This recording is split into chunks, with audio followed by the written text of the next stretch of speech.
YouTube. What's going on, y'all? It's your man Jay Murray, and we are back, man. We are back. Got an interesting concept for you guys today. A little bit of a lecture, and that's good. Quick tip, gentlemen. If you want something that's light, refreshing, get you some red wine, Cabernet, something like that.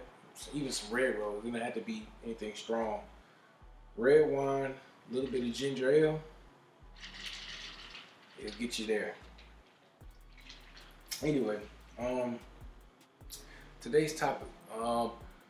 And before I even get into today's topic, I was looking at some YouTube videos online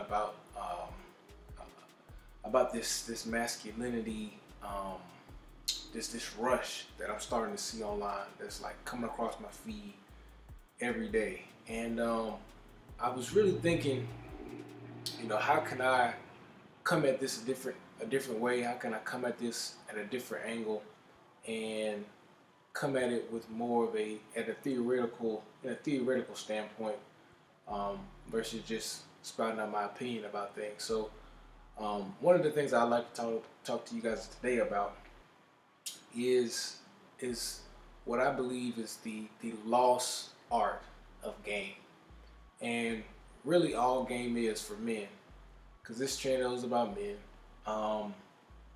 It's about learning and understanding female nature, learning and understanding what women are attracted to, what they like, what they don't like, and really just catering yourself or making yourself that, really. I understand the wave now is, hey, be yourself. Be yourself, and if they can't accept you, then you don't need to be with them. And I think that's true to a degree.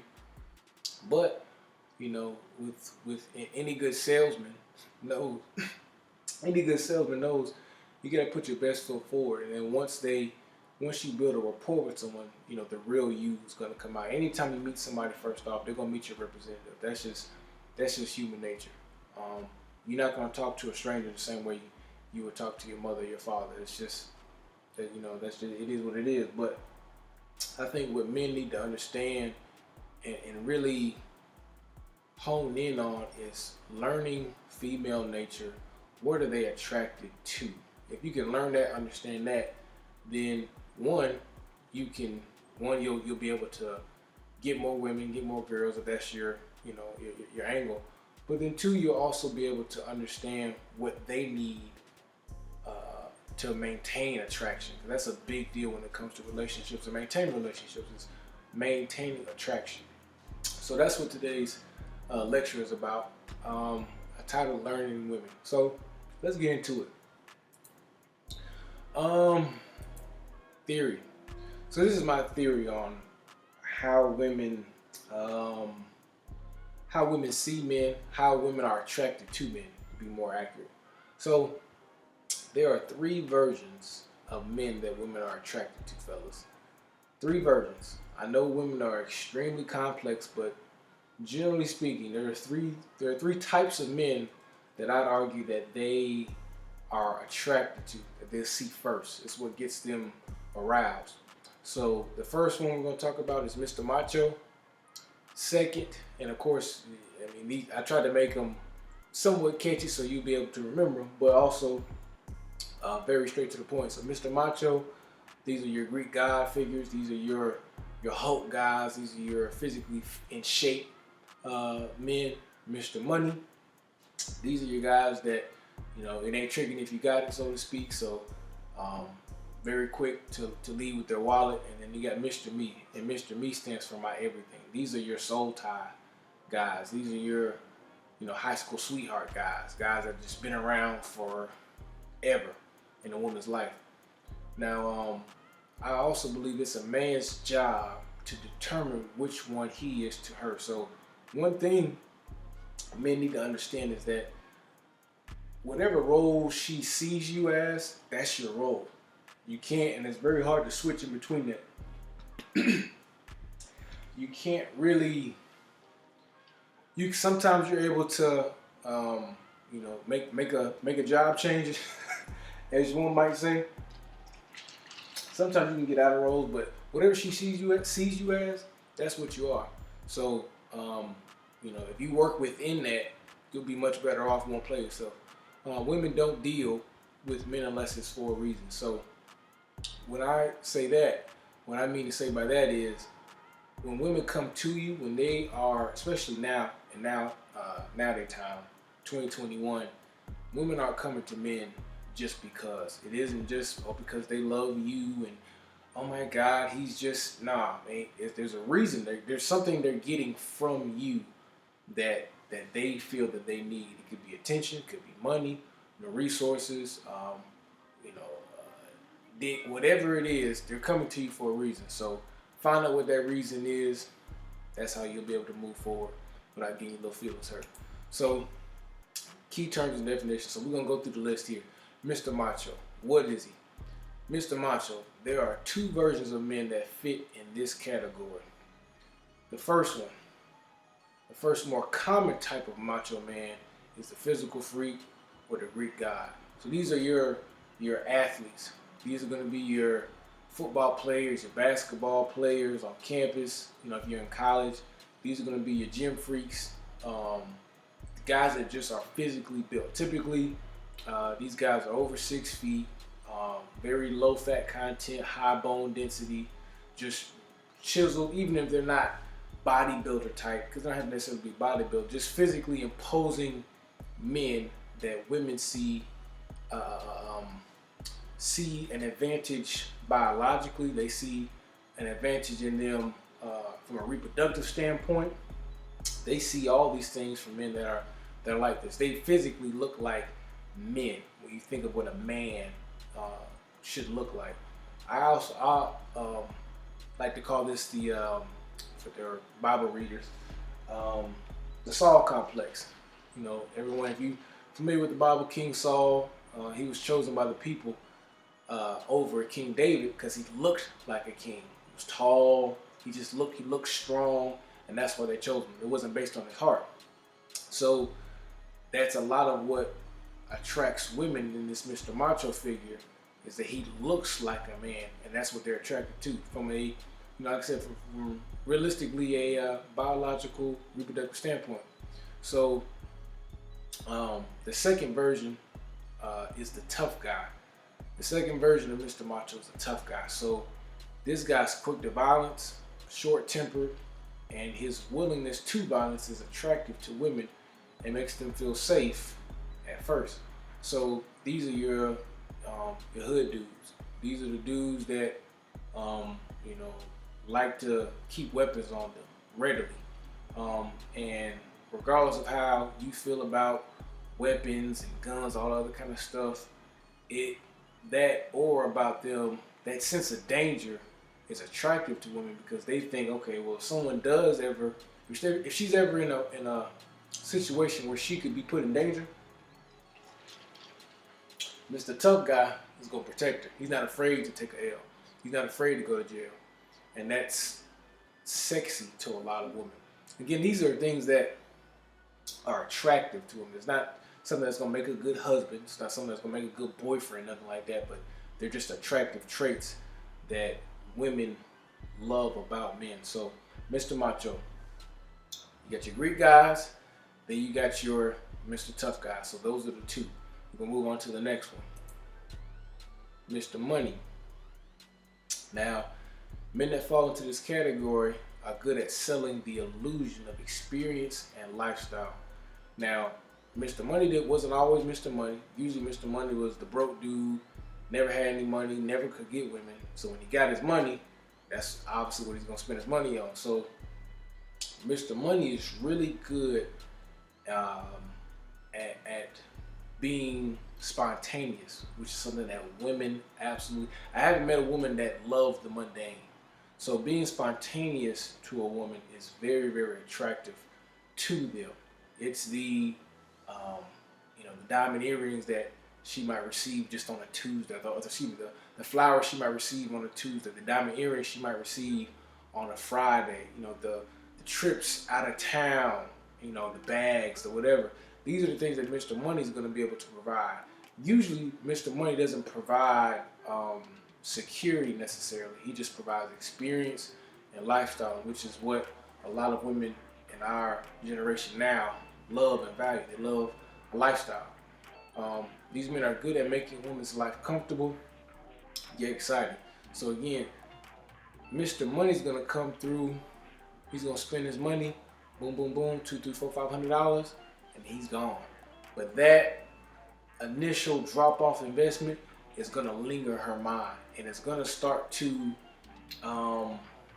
It's something that, if you know, real money can maintain it, but if you don't, I wouldn't advise a lot of men to try to pull this Mr. Money card because it's also short-lived. Mr. Money is spontaneous. Mr. Money is spontaneous, fun, and mystery, that women are, or has a mystery that women are attracted to, because they never know what he's going to do, and that keeps them intrigued. I had to learn this kind of somewhat the hard way, but women love the mystery of a man. They love not really knowing 100% what you're going to do. And I know for me, that's very hard because I'm very much a creature of habit, very much so. So I almost sometimes have to plan to be spontaneous, for it to look natural. So Mr. Money dude, Mr. Money man, he's not gonna have a problem with that. Again, this is your lavish trips. These are the guys that are paying for it, and they are paying out of pocket. And out of them paying, they get compliance. But again, that's short-lived because there's no amount of money you can spend that's going to be able to top anything. So, Mr. Money, that's him. Mr. Me. Now, Mr. Me, again, otherwise known as my everything. Take a sip for this one. Mr. Me, he is the soulmate. He's usually the childhood friend, the college boyfriend. He's the guy that's been around forever. And a kind of a side note to it, Mr. Me's don't usually exist after college. Because after college, that's when I think the time clock really starts for it. If you're a woman and you don't go to college, then it starts after high school. If you're a woman and you go to college, then it starts after college. That's when things start to count. That's when just being cool and being a good guy and personality really kind of goes by the wayside. It's what can you bring to the table? What can you do for me? What have you done for me lately? So the thing about Mr. Me though, if she doesn't marry Mr. Me, he will always be forever known as the one that got away.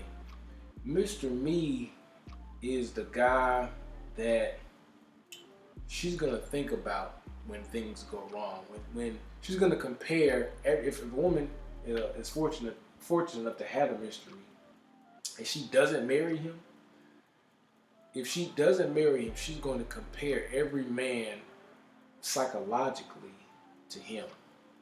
And so, being Mr. Me, in my personal opinion, again, it's cool if you're young.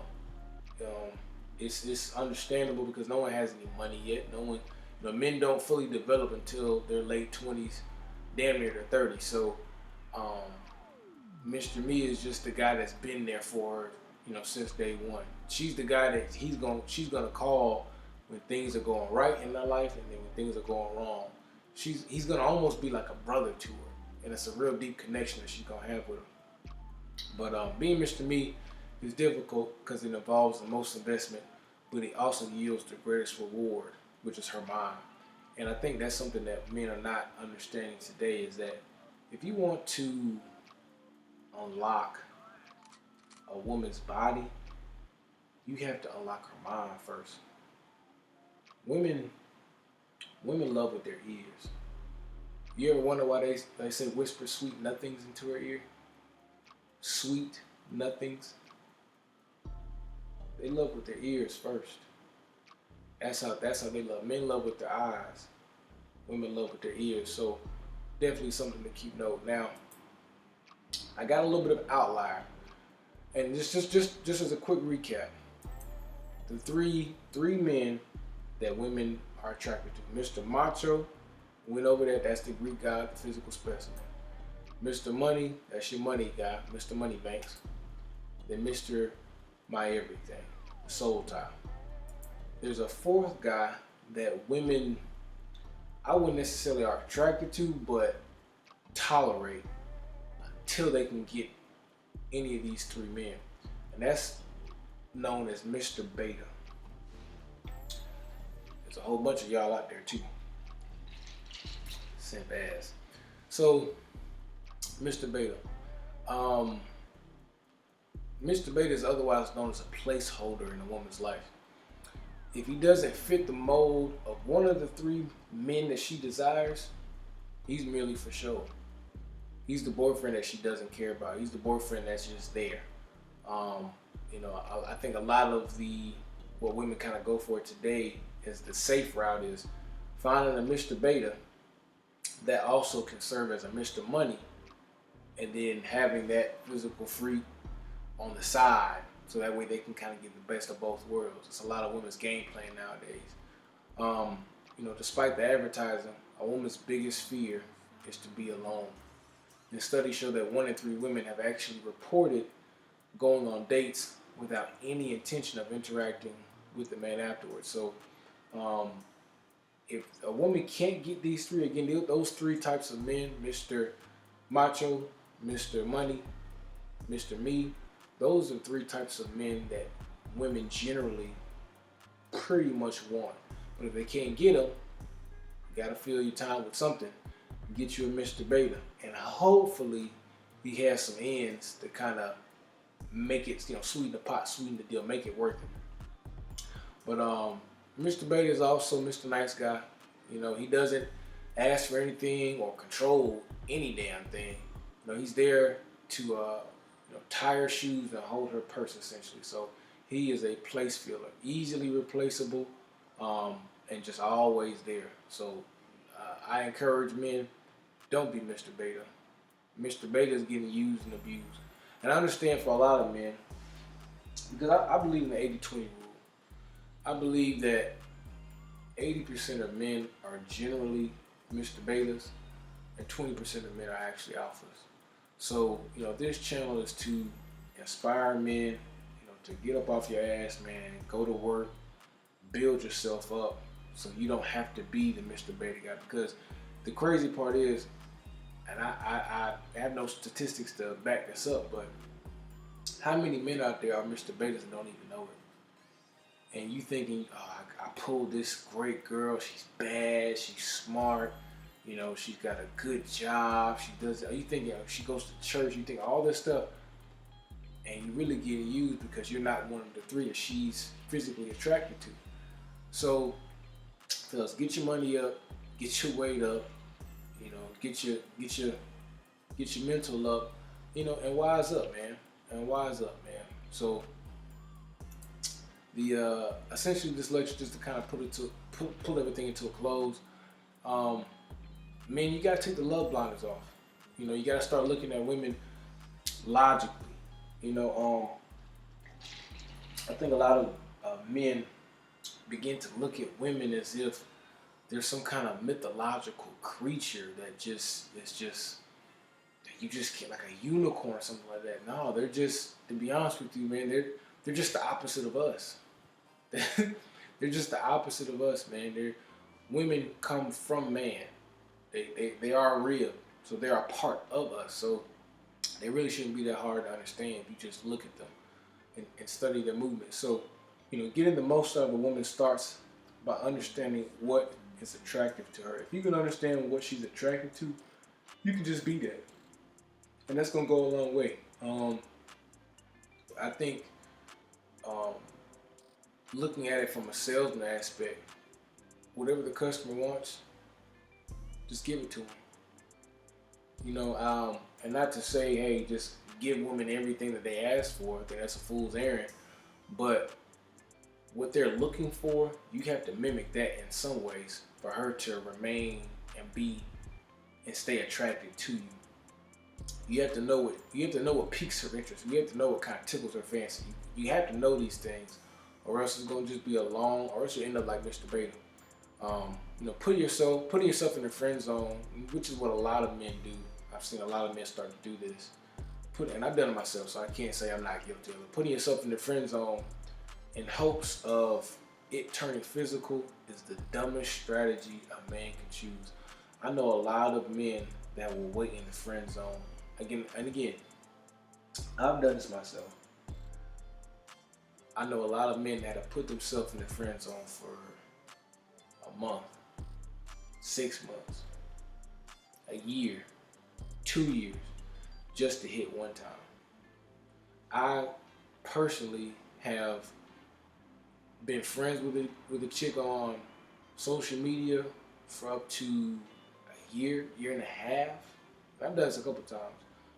Never took her on a date. Never, just conversation, just scrolling messages, FaceTimes, barely sometimes even that, calls, texts, whatever, just to maybe hit one time. And once you do, you done, because you just spent so much. I've learned this person over a year, and by the time it's my turn, I'm not even interested anymore. So playing the long game doesn't help you, fellas. It really doesn't. So I wouldn't suggest any man. It's a waste of time, honestly. Time, resources, and attention. Again, women are complex, but what they are attracted to is not. Women like muscles, women like money, and women love spirituality. How many women today have you guys heard, I'm not religious, I'm spiritual? Whatever whatever that means, they love that inner energy, moon rock spirits, whatever you want to call it, zodiac sign, I don't know, rising moon, lowering sun, I don't know. Whatever it is, they like that stuff, man. So if you're not already in the gym, if you're not already getting your money up, if you are already not in tune with yourself, on a spiritual level, then you need to work to get to those points so you can have conversations with women about the things that they're interested in. That's how you get your foot in the door, gentlemen. The faster you find out what she wants from you, the easier your life will be. Once you find out what she's looking from you, you're going to be so much better off. I can't tell you guys how many times, like in college, where I was maybe dating a chick, not even dating, just chilling, cooling, kicking it, whatever. And I'm thinking it's more than what it is. And really, she just wanted to just chill up, link up. She thought I had a nice body. And here I'm thinking, dang, I really, I like Shorty, she's deep. We have good conversations. It's always chill. She don't press me for nothing. She just like me because I got a firm chest. Got a wide back. I got abs, 6-pack. So you gotta learn what women want from you, and when you do, it will relieve you of a lot of pressure. You won't be upset, and honestly, it's gonna make your life better, fellas. So again, look, I appreciate y'all for checking out this video. Learning women, gentlemen, that's gonna be the key. Learn women, study them. Take some time, study them. Stay on your grind, make your money cool, but study them. Learn game. Learn what it is that they want, and do that. Peace.